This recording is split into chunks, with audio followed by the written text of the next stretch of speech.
lancé ce projet de valorisation et de médiation, finalement, j'ai eu l'idée d'associer des étudiants de master de l'école d'architecture et de paysage. Je les ai invités à préfigurer, finalement, les différentes manifestations, imaginer comment on pourrait faire parler ces composants, comment on pourrait partager l'histoire de ces éléments avec le public. Il y a eu des propositions diverses, variées, pour chacun des 7 sites. Certaines propositions ont été, dans un second temps, donc développées pour pouvoir être produites, réalisées in situ, à l'occasion des différentes manifestations.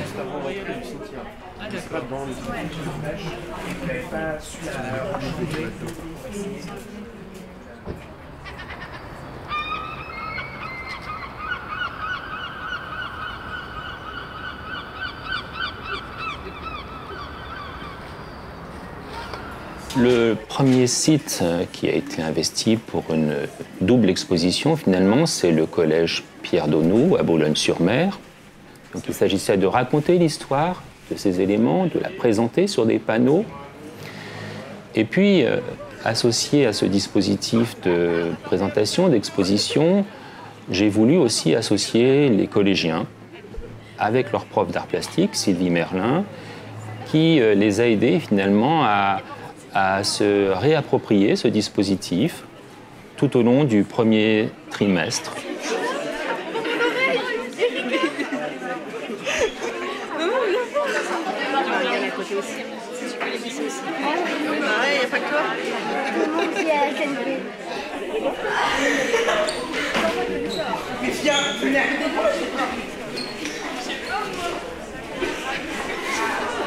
C'est moche. J'ai l'impression que... Non, oui, mais t'as pas un bon angle. Alors, est-ce qu'il y avait, si tu peux les laisser 1, 2, 3, 4, 5. Si vous vous regardez, ne serait-ce que même bouger les yeux, au niveau du masque, ça dévie énormément. Et au niveau du tableau, c'est plus joli. Ils ont produit avec leur prof d'art plastique une chorégraphie qu'ils ont mise en œuvre au début de l'année 2024, en janvier 2024. Vous essayez, voilà, vous tournez, je vais monter. Voilà, regardez-vous. Et puis parallèlement à cette exposition, on a installé, accroché aux grilles du collège, juste en face du gymnase, une série de photographies qui avaient été réalisées avec les enfants. Ces photographies montrent des choses qu'on a sous les yeux. C'était une manière finalement d'entrer dans l'architecture et dans ce sujet-là, le Bacluna, à travers ce dispositif d'accrochage de panneaux au premier plan qui leur disait « Regardez ce qui se passe aussi au second plan sur le bâtiment ». Bon, voilà. Ça n'a pas été fait par hasard. Hein. C'est un architecte de renom qui a fait la salle de sport. Ah oui, qui a une petite renommée. Ah. Vous êtes des stars, ça y est. Je sais pas. Ouais, c'est très bien. Bravo.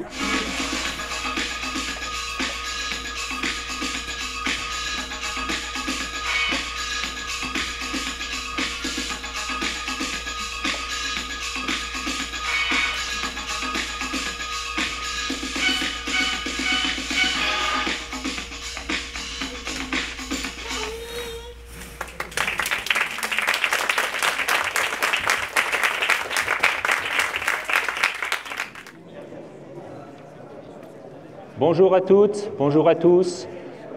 Nous avons le plaisir de vous accueillir aujourd'hui pour cette 34e rencontre de la philatélie et des collections à Denain, salle des fêtes de Denain.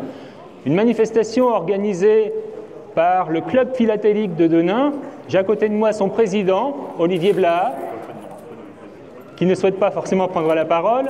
Juste quelques mots pour vous dire que, bien sûr, nous sommes ravis de vous accueillir aujourd'hui. Vous pouvez visiter, regarder, acheter des timbres, des cartes postales. Vous pouvez aussi découvrir l'exposition qui a été montée par l'École nationale supérieure d'architecture et de paysage de Lille et l'université, au fond de la salle, qui nous raconte aussi des histoires de postes, de timbres-postes, l'histoire aussi d'un composant assez inattendu, surprenant, la grille claustrale, une grille d'aluminium qui enveloppe totalement l'agence postale de Denain. C'est une manière finalement de redécouvrir un patrimoine méconnu qu'on ne voit pas tellement il est banal, mais qui raconte pourtant des histoires. C'est l'occasion de revenir là-dessus, de vous écouter, d'échanger avec vous autour de ce patrimoine. Donc nous vous accueillons toute la journée, vous êtes les bienvenus. Merci à toutes, merci à tous.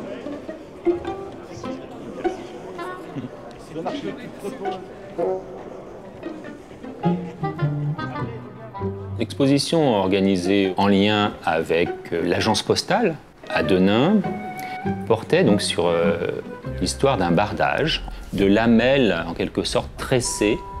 L'idée donc c'était de lancer, de jeter un coup de projecteur sur cette façade qui ressemble à une espèce de grosse grille pour que les gens finalement se rendent compte que cet élément pouvait aussi avoir des qualités. Elle fait partie du quotidien des habitants de Denain.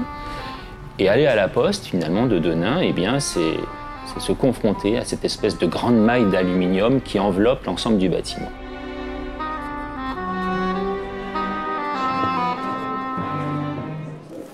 Bonjour monsieur.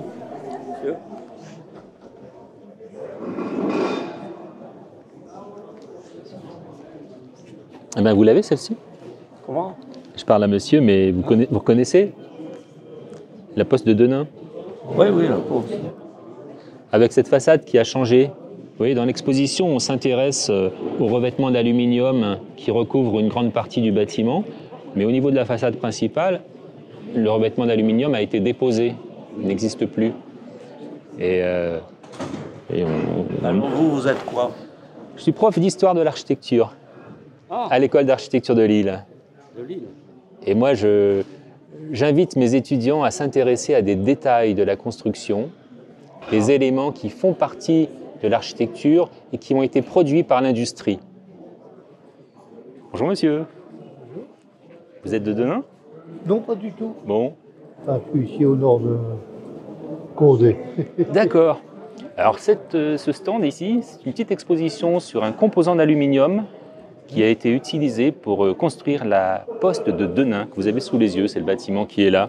Ah oui, d'accord. Tenez, c'est pour vous. Ah oui, bien aimable. Alors, on est là pour parler de cette recherche qui a été réalisée par l'école d'architecture de Lille. Alors, vous savez ce qu'on voit là-dessus, là? Oui. Qu'est-ce qu'on voit? Mais c'est ça, ici, c'est la reproduction de ça, non? Eh bien voilà, c'est la résille d'aluminium qui enveloppe la poste. C'est quand même rare de voir des timbres qui font des zooms sur des éléments qui sont quasiment des abstractions. Hein. Ah oui, et ça, c'est le timbre qu'ils ont sorti. C'est le timbre qui est sorti. Regardez, on le voit bien là. Oui, oui, d'accord, là, il est bien mis. Je prendrais bien une carte comme ça. Bah alors, nous, on ne s'en occupe pas, il faut aller voir le club philatélique de Denain. Ah. C'est le stand qui est au bout là-bas, le long du mur, tout au fond. Là-bas, tout au bout. Ouais. Ça va.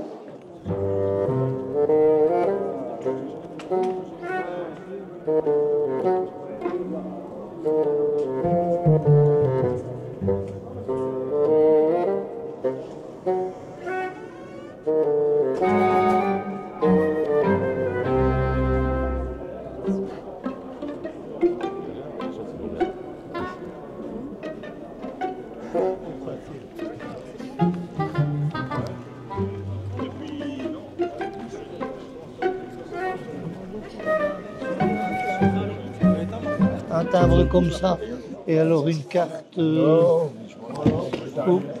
carte comme ça, il y a un timbre ainsi, là. Oui. Bonjour.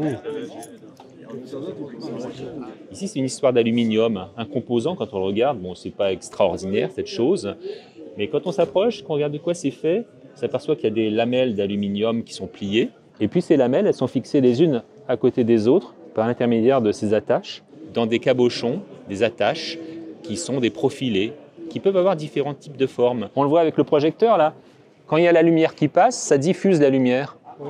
Donc ça permettait de cacher les sources d'éclairage qui étaient situées au niveau des plafonds. Oui, par exemple, Lyon, que c'était un peu disgracieux. Ça crée une belle façade homogène, continue, qui miroite avec le soleil. Et bien ce système, on le retrouve sur quantité de bâtiments en France et dans le monde. Ici, on retrouve un palais de justice à Dallas, aux États-Unis. Et bien on s'aperçoit qu'il y avait des grilles qui étaient placées sous le prostyle, en avant du bâtiment, ce qui fait que le soleil, on voit ici l'ombre portée, le soleil a été bloqué par la grille. Et celui-ci, à San Diego, il a failli être protégé. Malheureusement, il a été détruit in extremis. J'ai trouvé une association américaine qui avait milité pour la protection du bâtiment. Mais Denain, ici, ce qui était intéressant, c'était de protéger aussi cette poste. Voilà, c'est la dimension protectrice du dispositif qui était intéressante. Alors la photo ici nous raconte des histoires d'éclairage, de lumière, d'effets luminocinétiques, puisque c'était contemporain à ces recherches effectuées par des artistes des années 60 sur la capacité de certains matériaux à réfléchir la lumière pour produire des effets de mouvement. Alors les effets de mouvement, c'est ce que nous raconte un petit peu l'installation qui est derrière nous. Alors des histoires d'ombre et de lumière, le panneau qui est là-bas nous raconte comment un dispositif comme celui-ci se comporte un peu comme un projecteur d'ombre. Vous voyez derrière, ce sont des ombres projetées. C'est pas seulement un système qui bloque la lumière, c'est un système qui génère la lumière.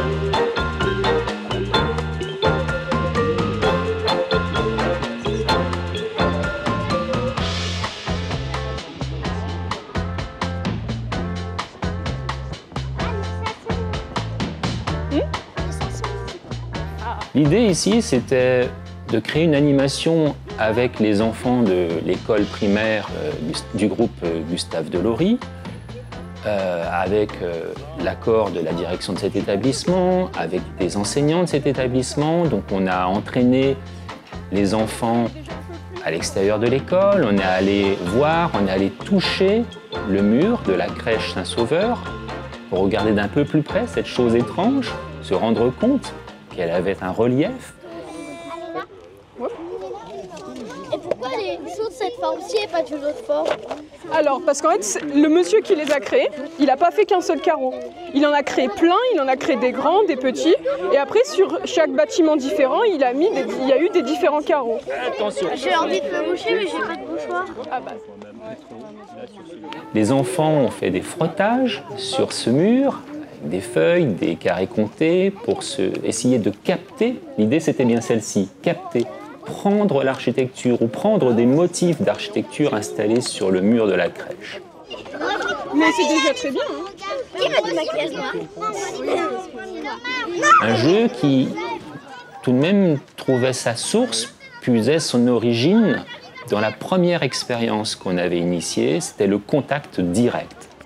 Si on essaye d'utiliser le tampon, on reconnaît? C'est exactement ce qu'il y avait dehors. C'est Donkey Kong. Oui. Donc on va vous donner les tampons, vous allez pouvoir jouer un petit peu avec pour faire vos motifs, les assembler ou pas. Et après, comme vous avez les crayons de couleur, ça vous permet de faire un peu les couleurs que vous voulez. Dehors, on a vu que c'était vert et orange. Là, c'est peut-être l'occasion de choisir d'autres couleurs que vert et orange. Et voilà. Ah, t'as décidé de faire des roses. Arrête de tamponner et colorier. Oui, coloris plutôt. Ouais, Théodore, tu vas devoir tout colorier. Encore, moi, je colorie un petit peu tes trucs. Vous le démolirez. Et il vous accusera tout de suite. Et maintenant, avec de la peinture. Donc comme ça, vous allez pouvoir faire des motifs. Et ça va faire quelque chose qu'on appelle des fraises, des frises. Non, vous allez pouvoir faire exactement. Ça fait aussi comme une mosaïque, parce que si on les met ensemble, vous voyez très bien que ça fait des dessins. Hop.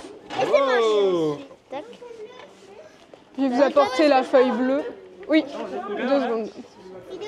Alors, cette notion de contact est importante, car finalement, dans l'ensemble des manifestations, on a essayé d'établir un contact direct avec l'architecture, en la regardant, mais aussi en la touchant.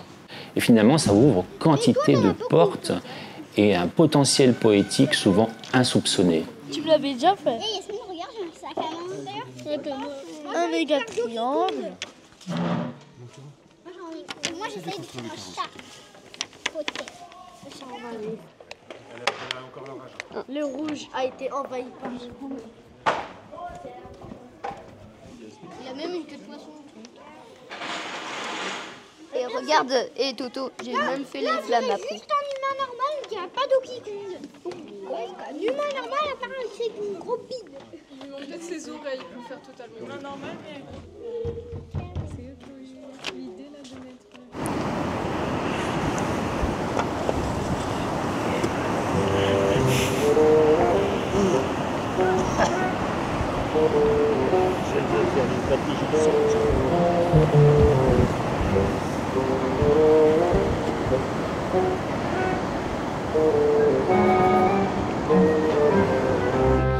Voilà une série de moules en polystyrène qui reprennent différents modèles des carreaux de la résidence Jean de Vienne à Calais, juste derrière nous. Et ici dans le sable, l'idée c'est finalement de tester ces modèles, de voir comment on peut jouer avec tout ça, comment on peut créer du volume, du relief à partir des effets lumineux et puis toucher quoi. Hein. C'est-à-dire là, hop, attention, tata, impeccable. Voilà, donc on voit des lignes de crête, des creux, des éléments qui peuvent s'assembler. Je trouve ça amusant parce que ça raconte aussi la manière dont on peut transporter l'architecture, capter une empreinte et puis transporter cette empreinte pour ensuite imaginer ici sur la plage de Calais comment elle peut prendre forme.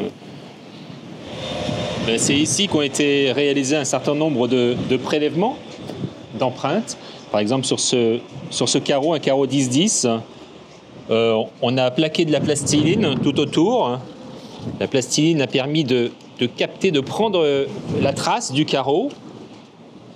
Une fois qu'on l'avait, on a coulé du plâtre dedans pour faire un contre-moule. Et sur ce contre-moule, cette feuille de polystyrène a été posée pour faire un moulage par thermoformage et obtenir donc le moule final qui reprend exactement la forme du carreau initial. Ce qui nous intéresse, c'est de voir ce qui se passe au niveau des rez-de-chaussée parce que le bâtiment en soi est assez monotone. On voit une espèce d'arc tendu, une ligne droite puis qui devient un arc avec les balcons qui débordent sur la rue de ce côté-ci, mais surtout sur la plage de l'autre côté. Et ce qui nous intéresse, c'est de voir ce qui se passe au niveau des entrées. C'est-à-dire qu'il y a 13 entrées et chaque entrée est traitée différemment par l'architecte. L'intérêt de ces rez-de-chaussée, c'est qu'on voit apparaître justement des carreaux qui ont été fabriqués par une entreprise basée à proximité, à Campagne-les-Vardrec, à côté de Saint-Omer, l'entreprise Gilson. Et la spécificité de cette entreprise, c'est qu'elle a mis au point dans les années 60 toute une gamme de carreaux, des carreaux à relief. Et ces carreaux ont été conçus par des artistes qui avaient été mandatés par l'entreprise pour imaginer justement ces formes qui pouvaient introduire de la diversité dans l'architecture.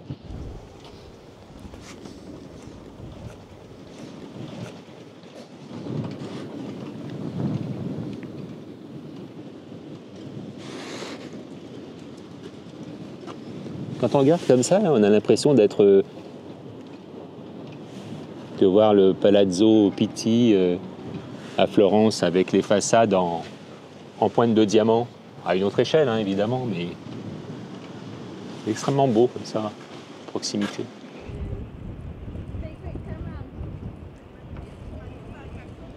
Et du coup, il y a d'autres endroits de la région dans lesquels on peut voir ce genre de relief de façon intéressante. Moi, je vous recommande l'hôpital de Saint-Omer. Il y a une salle de rééducation, je crois, avec un mur en extérieur, on dirait un mur d'escalade. Alors j'aime bien parce qu'elle me dit viens, je vais te montrer quelque chose, je vais te montrer quelque chose. Elle me dit regarde, c'est quoi? Je dis ah bah ça c'est ma façade. T'as vu, t'as qu'on va voir. Parce qu'on a croisé madame avec Anton, ouais. Elle nous dit j'ai jamais regardé ça de près. Ah, je t'ai jamais regardé de près? Pourtant ton Guy fait la photo. Oui, je le fais souvent, mais c'est vrai que j'avais déjà remarqué, mais j'avais jamais pris le temps de vraiment regarder que c'était différent, qu'on passe, mais on ne se souvient plus.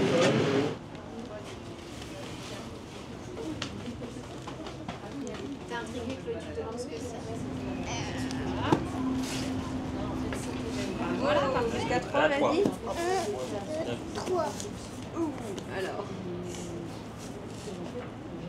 On va en refaire un. Et alors, quand on va aller voir le vrai, tu vois, il se casse pas et on peut suivre les lignes avec la main. Le panneau ici vous raconte comment on a pris les empreintes avec de la plastiline. Voilà. Après, on a coulé du plâtre dedans. Et puis, une fois qu'on avait coulé du plâtre, eh bien, on a thermoformé par-dessus pour aboutir à ce moule-là. Là, c'est le catalogue de l'entreprise. C'est un truc qui a 50 ans maintenant, hein. C'est un document d'archives. Mais ça vous montre la diversité des composants, des produits. Et là, c'est le choix de l'architecte que d'avoir prescrit ce matériau pour l'assembler et créer quand même quelque chose d'assez homogène. C'est quasiment comme si on avait un musée de plein air sur la totalité de la façade avec les 13 modèles différents qui s'assemblent, qui se succèdent les uns après les autres, avec des systèmes de montage, d'organisation, d'assemblage très différents.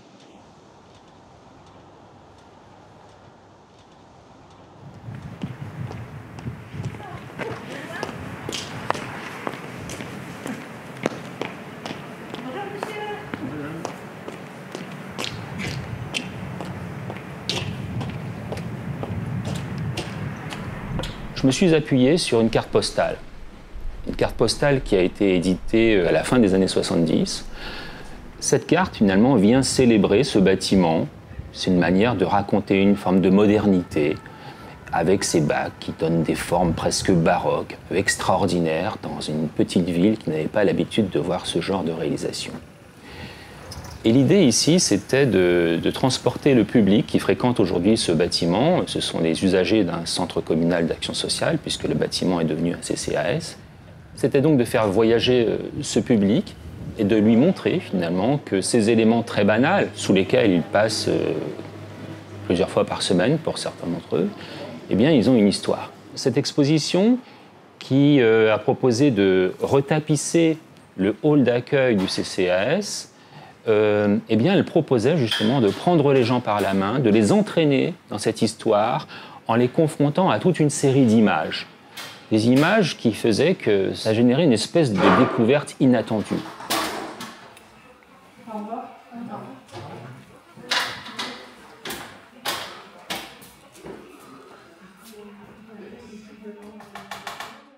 Il y en a beaucoup en France des trucs comme ça là. Regarde, tu fais les tours. Des Chalon-sur-Saône, Antibes. Ah bon, bah, il y en a pas des masses quand même. J'en ai identifié une cinquantaine pour l'instant, mais on en trouve aussi à l'étranger. Là, j'ai reçu un mail il y a 3 jours d'un étudiant qui m'envoie une photo de Bangkok. J'en ai trouvé un à Bangkok, il y en a aussi au Qatar, il y en a aussi à Nouméa. Quand on a commencé à monter tout ça, on se demandait qu'est-ce que ça venait faire ça. Non, et on se posait des questions quoi. Mais c'est vrai que c'est bon. Mais c'est quoi comme matière ça? Allez voir, regardez.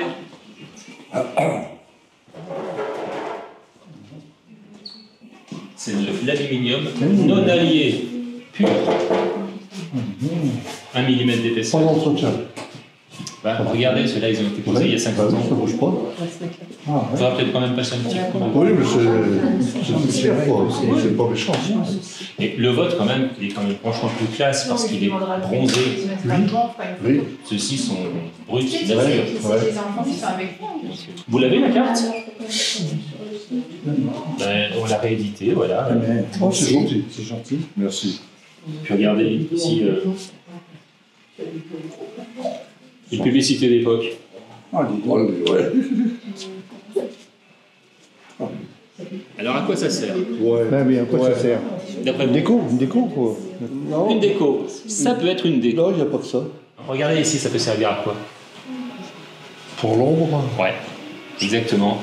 Ce qu'on appelle un pare-soleil. Ah d'accord. Une église, l'intérieur d'une église. D'accord. J'imagine pas. Bah, ils n'auraient jamais pensé à utiliser ces formes-là. D'ailleurs, comment ça s'appelle, ce truc? Ça s'appelle un bac Luna. C'était le nom du produit commercialisé. D'accord. Luna, parce que c'est une double lune. Oui. Ah oui. C'est impressionnant parce qu'on avait ça sous nos yeux depuis des années, on n'imaginait pas que ça pouvait faire quelque chose aussi joli. Hein. C'était quelque chose d'architectural.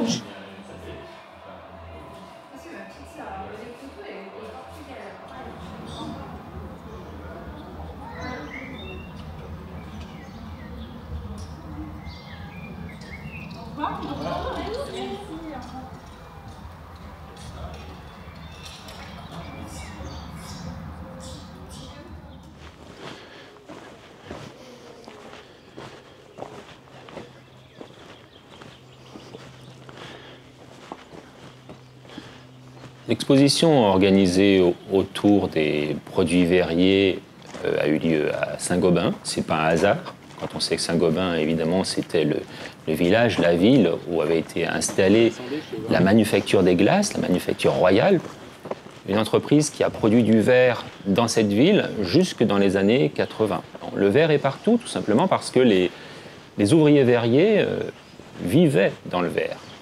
Quand ils rentraient chez eux, parfois, ils rentraient chez eux avec une brique de verre ou un pavé de verre dans la sacoche ou dans la poche, parce qu'ils étaient tout simplement fiers de ces composants qu'ils fabriquaient tout au long de leur vie.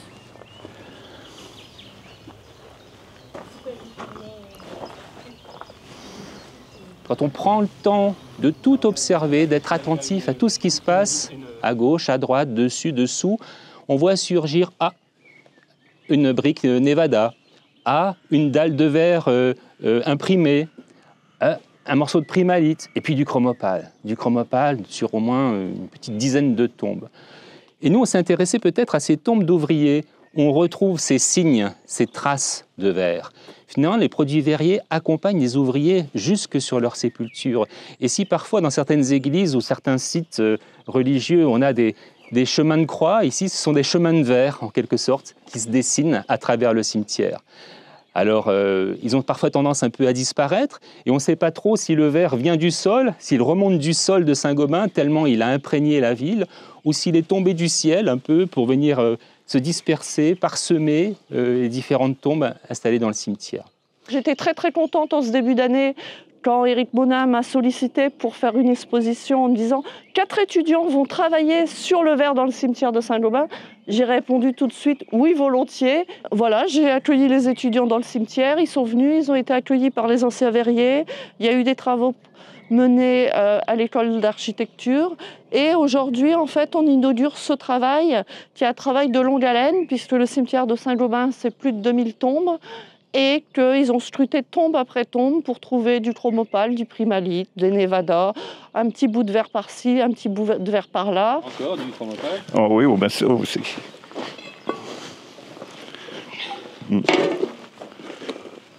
Wow. Mais après, ça, c'est soudé. Ouais, il y en a une autre par-dessus. Oui. Comme ça, quoi, en fait. Oui. C'est de la dalle moulée et c'était utilisé surtout pour mettre au niveau des sols. Tu pouvais circuler et laisser passer la lumière. Ouais. C'est un pavé Lumax pour faire du béton translucide. Donc il était noyé dans du ciment pour faire des dalles sur lesquelles on pouvait aussi circuler, ou pour faire des voûtes de verre. Si tu vas voir par exemple la gare de Lens, la voûte de la gare de Lens est faite en pavé Lumax.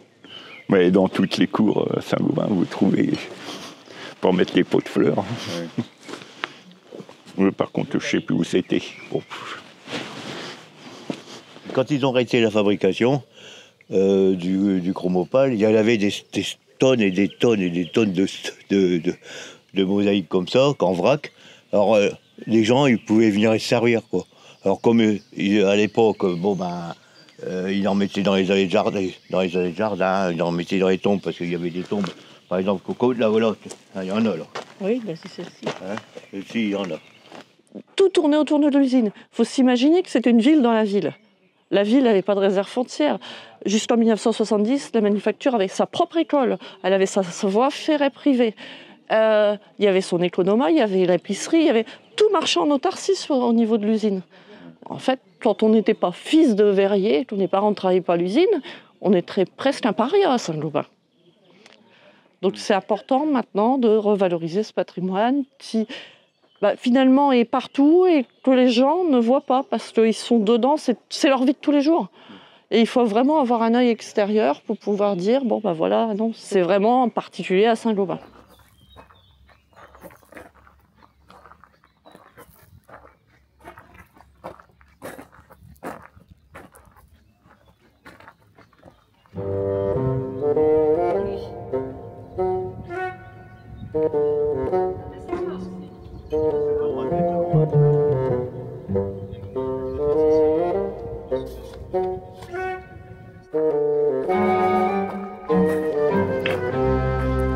C'est beau. C'est là qu'on aurait dû mettre la buvette. On aurait enlevé bête, on aurait mis au bar de Bachy, on faisait une buvette ici. On s'est intéressé aussi à une réalisation assez banale et surprenante à la fois. Il s'agit d'abribus qui ont été créés en 1963 par une petite entreprise dans l'Indre, créée par un homme qui s'appelait Pierre Andriveau. On a imaginé un dispositif assez original puisqu'on invitait les habitants à décorer des maquettes d'aubettes qui ont été distribuées dans les boîtes à lettres du village. Donc près de 850 maquettes ont été réalisées sur des planches, avec un tuto associé. Et puis on a eu une quarantaine de réponses, 40 maquettes qui ont été produites par des enfants très jeunes, des collégiens et puis des adultes, pour répondre finalement à un espèce de concours qu'on a mis en place, le concours de la plus belle aubette, sachant que les 2 aubettes lauréates vont probablement être réalisées in situ. Elles vont servir de modèle pour peindre en vrai 2 aubettes du village. Et ça a aussi été parti du fait qu'il y avait déjà 2 aubettes décorées, 2 aubettes comme celle-ci, mais décorées par une artiste peintre.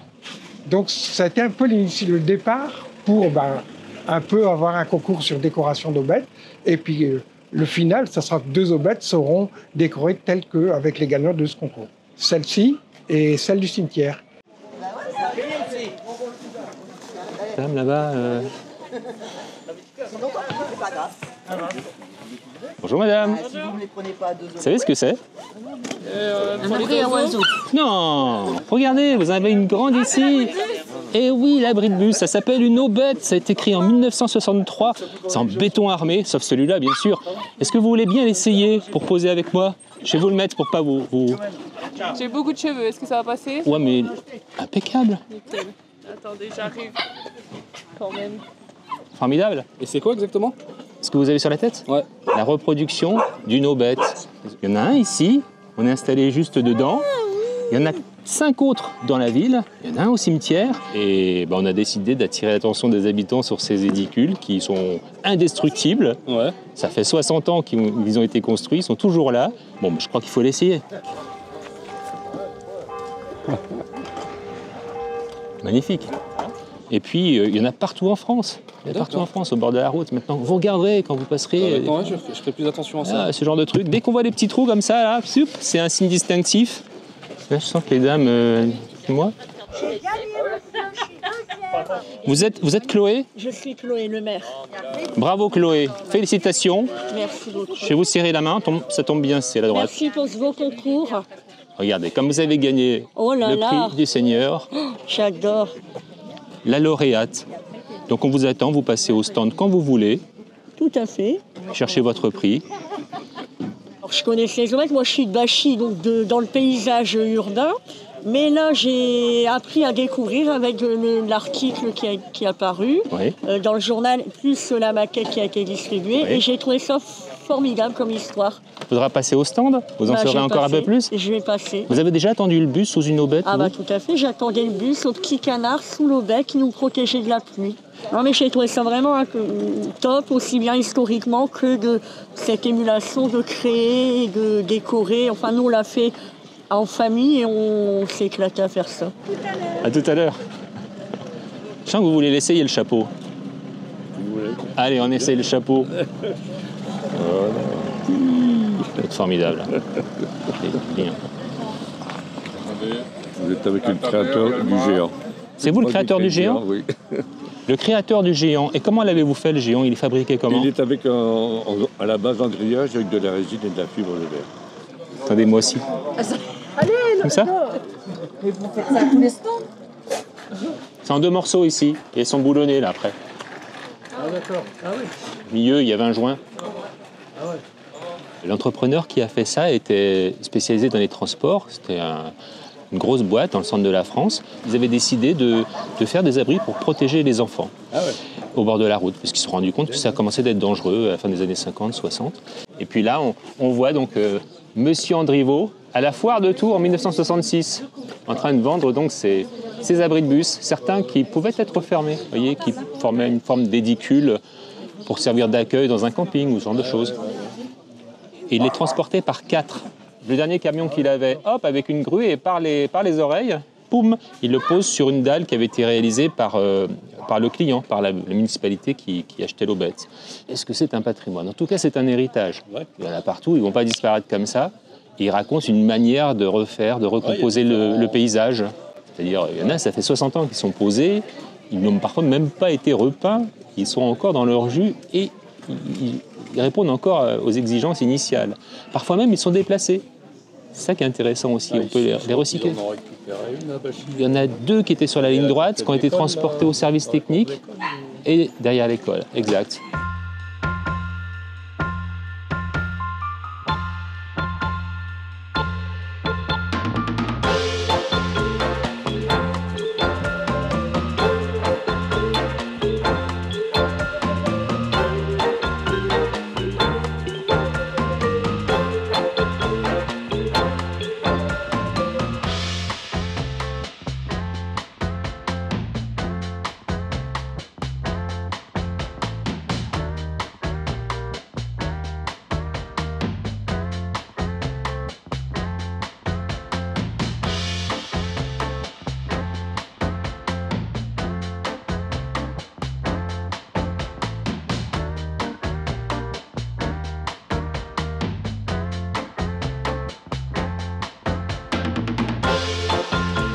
Oscar Marc, n'est-ce pas, Oscar? C'est toi, Oscar? Tu es dans la catégorie jeune pousse, 3e ex-aequo. Donc, on va te remettre ton prix de 3e ex-aequo. Tatin! Alors,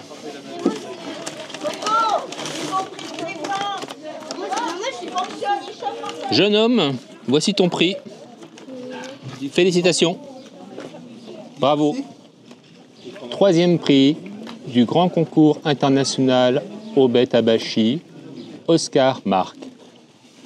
Félicitations. Léon, voici ton prix. Félicitations. Pareil, on va faire une photo. Hop là. Et voilà. Mais papa rigole. Il va venir aussi faire une photo avec Obetsman.